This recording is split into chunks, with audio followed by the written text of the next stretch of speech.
आज के लेक्चर के अंदर हमने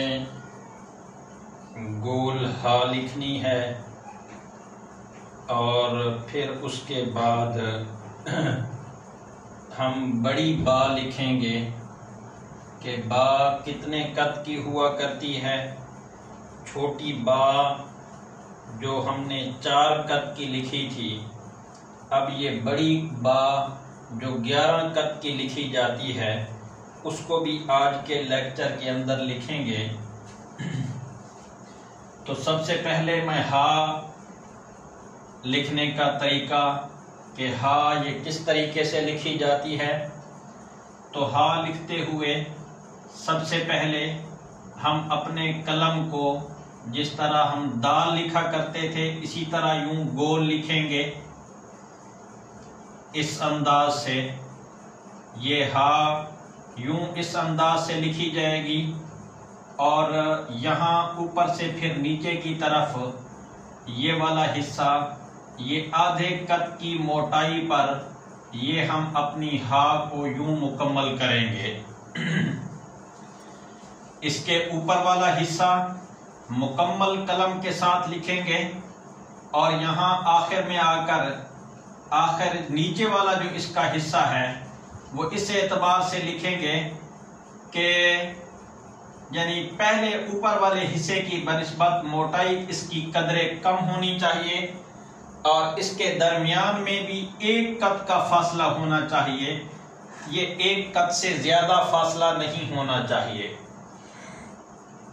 एक तो हमारे सबक में से एक ये हा रहती थी, ये हा यूं कंप्लीट होगी। इसका तरीका कि सबसे पहले जिस तरह हम दाल लिखा करते थे इसी तरह इसे गोल करेंगे और आखिर में इसे बारीक करके लिखेंगे और इसके दरमियान के अंदर जो गोलदारे का हिस्सा है वो 1 कद का होना चाहिए, इससे बड़ी नहीं होनी चाहिए। इससे फिर लफ्ज के अंदर जो खूबसूरती है वो खूबसूरती कम रह जाती है।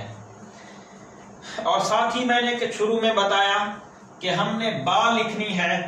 बा एक तो छोटी बा हमने लिखी थी जो 1 कद लगाकर इसके ऊपर एक और तिरछा कद लगाया था और तिरछा कद लगाने के बाद 5 कद की बा बनाई थी। और आज हम उसी तरह ये 11 कद की बा बनाएंगे। ये कितने कद की? ये 11 कद की बा बनाएंगे।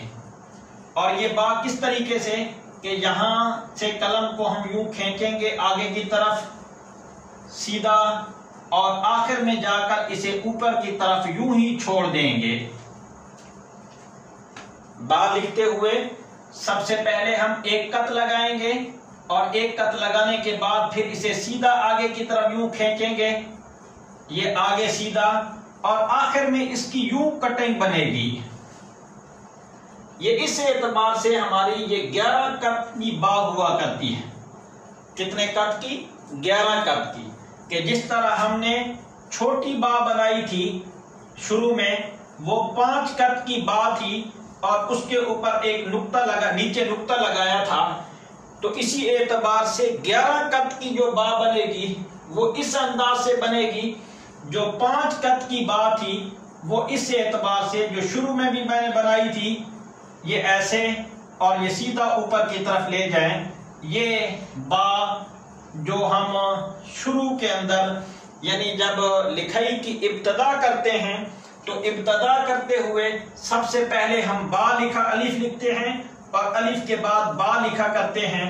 तो ये छोटी बा यूं भी लिखी जाती है और बड़ी बा इसी तरह। ये छोटी बा ये 5 कद की हुआ करती है और ये बड़ी बा ये 11 कद की हुआ करती है।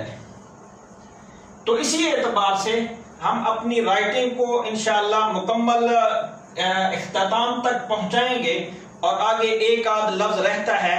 मुकम्मल करने के बाद फिर शुरू से लेकर आखिर तक के तमाम अल्फाज एक मर्तबा मैं यूं लिख कर दूंगा, तो इंशाअल्लाह इससे बहुत फायदा होगा।